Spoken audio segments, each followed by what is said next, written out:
За сайн уу залуусаа юу цаана. За өнөөдрийнхөө анализ рүү гээл оръё. За өнөөдрийн анализийн хувьд бол голд бол ер нь баг хэвээрээ байгаа. Голдын хувьд бол daily аптай, buyтай, tradeтэй, Fibonacci 2336-тай, niche bounce-тай, impulse хөдөлгөөн дэше 3080-ыг зурж байгаа байдалтай наацхтай ерөнхий 4 цаг дээр тийм байгаа шүү. За daily time frame дээр бол үндсэн хөдөлгөөн бас 2336-тай. Ерөнхийдөө impulse нь бол дэше өвчтөй өсөлт бол үзүүлэн. Гэхдээ 4 цагийн өсөлтөөр 3080 үрчээд цаашаа трейсм тавьчираад юу болохыг мэдэхгүй ч гэсэн хэрвээ амжилттай авах яваадах юм бол 3215 3220 хавцаар өсөд байгаа. Тэгтээ 4 цагийнх бол илүү бодиттой шүү дээ, тэ. 3080 гэдэг чинь бас арай илүү бодиттой байгаад байна. За 30 минутын дээр бол апбайтай хөдөлгөөн явж байгаа. Апбайын хөдөлгөөн трейсм хөдөлгөөн авчирсан, импульс хөдөлгөөн явсан, трейсм тавьчирсан, импульс явсан, трейсм тавьчирсан.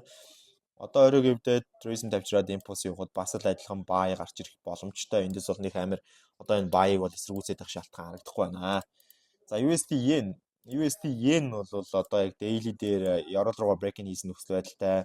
Ерөнхийдөө яг үндсэн daily time frame tracing төлөвлөгийн авиадрыг гэсэн санаа бол байсан. Гэхдээ энд харагдж байгачлан volume алдлт явагдаад байгаа. Volume алдаад үндсэн хөдөлгөөн маань эндээс хэрвээ 4 цаг доошоо унж орж ирсэн reverse хийсэн тохиолдолд бол үндсэн хөдөлгөөнөөр шууд sell доошоо явах боломжтой.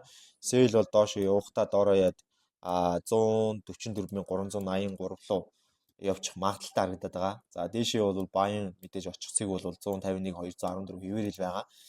4 цагийн хувьд бол 4 цагт trace авчирж जैन. Гэхдээ 4 цагийн уг tracing төлөв амжилттай болох эсрэгтэрээс бүх зүйл шалтгаална. Ерөнхийдөө энэ бол одоо энэ Euroлийн дэмжлэг бол одоо баг хэрэггүй болсон. За тэгээ энд хамгийн чухал зүйл бол энэ оройн даралт байгаа. За тэгээд дээрээс нь мэдээж энэ Euroлийн дэмжлэг байгаа. Окей. За тэгэхээр daily дээр байгаа энэ Euroлийн дэмжлэг бол аль дийний break-in хийсэн. За яг энэ байж иж болох юм харахгүй бол бас марчиж магадгүй. За тэгээ хөдөлгөөн tracing төлөвлөгөө 4 цаг дээр авчирж байгаа. 4 цагийн tracing төлөвлөгөө угаасаа ирнэ гэж би ярьж ирсэн. Гэтэ эндээс ирэх байх гэж бодож ирсэн. Гэтэ тэнд хүрэхгүйгээр хүрээд ирлээ. Тэгэхээр энэ дээр байгаа энэ аларм бол хэрэггүй.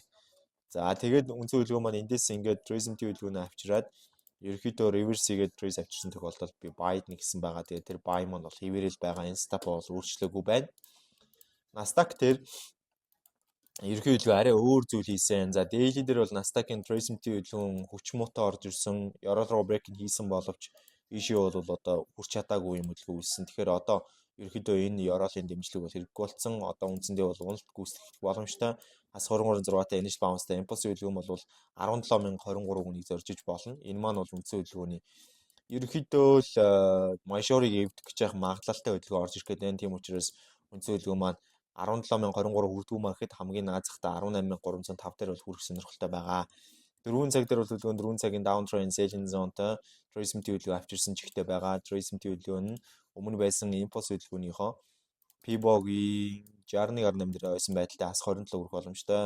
18811-ийг бол зорьсон уналтын хөдөлгөөнийг гүйцэтгэх боломжтой юм хөдөлгөөн яваад байна. За тэгэхээр энэ уналт бол гүйцэтгэх хэсэг нь бол одоо бол яг тод бол юм байхгүй. Зүгээр яг унаад ер нь бол daily бол уны гэдэг байгаа 4 цаг уны гэдэг байгаа 30 минутын нэг шийдээд цааш нь дагуулад явах ёстой. Тийм болохоор хөдөлгөөн бол яг 100% бүх юм болчлоо, төгсөрчлөө, гараад ирчлээ гэсэн юм бол байхгүй ч гэсэн уналт бол илүү боломж тарагдж байгаа. За тэгээд tracing хөдөлгөөн бол daily-ийнх тэгж дээшээ яваагүйгээс болоод үндсэн хөдөлгөөн 30 минутын дээр маш хурдан тэр доороо reverse хөдөлгөөнийг бол үзүүлсэн. За эндээс харж байгаа чинь энд бол ингээд down болоод up болоод down болоод эндээс апалж гарч ирээд tracing тавьчираад impulse яваад tracing-тэй энд бас хийгээд impulse яваад доошоо reverse хийсэн үндсэн хөдөлгөөн маань. Буцаад дээшээ энэ оройг эвдсэн, энэ гарч ирсэн, trace тавьчирсан, impulse явсан, Euro эвдсэн, trace авчирсан. За одоо бол үндсэн хөдөлгөөн маань ерөөхдөө доошоо гарч ирээд хөдөлгөөн цаашаа одоо яг нь 4 цагийнхаа дагуу үргэлжлэх бүрэн боломжтой харагдаж байна. Ямар нэгэн маягийн зүйл орж ирэхгүй бол тэгэл ерхий хөдөлгөөн маань ерөөхдөө нэг ингэж явчих боломжтой. Тэгэхээр өдрийн хувьд бол бид нэр sell харах хэрэгтэй гэсэн үг. За sell-ийг бол энэ 10:30-д энэ орой дээрээс харах боломжтой байсан. Гэхдээ мэдээж Аз дээр арилждаг хүн бол тэгж харахгүй. Тэгэхээр үндсэн хөдөлгөөн дээр ингэж sell харж болно. Ер нь энэ sell бол доошоо 4 цаг 18800 чиглэсэн sell шүү. 18800 бол чиглээд одоо хөдөлгөөн бол унана гэж үзээд дараагийн tracing төлөвлөгөөнөөр sell гэх бүрэн боломжтой. За биткойн бол өнөөдөр ярихгүй угаасаа ярьсан. 7 хоног нэг л удаа ярьдаг. За тэгэхээр одоо Euro USD дээр үндсэн хөдөлгөөн маань tracing төлөвлөгөөний авьяарсан impulse явах боломжтой. Энд гарч ирээд tracing TVL хийгээд хийхгүй бол дээшээ ерөөхдөө л нэг энэ хавцаар үү гэж яриад байгаа штэ. Нэг бүхэл 12150 хавцаар өсөх боломжтой гэж яриад байгаа. 4 цаг дээр хөдөлгөөн 4 цаг дээр бол нэг өөрчлөлт хийгээгүй байгаа.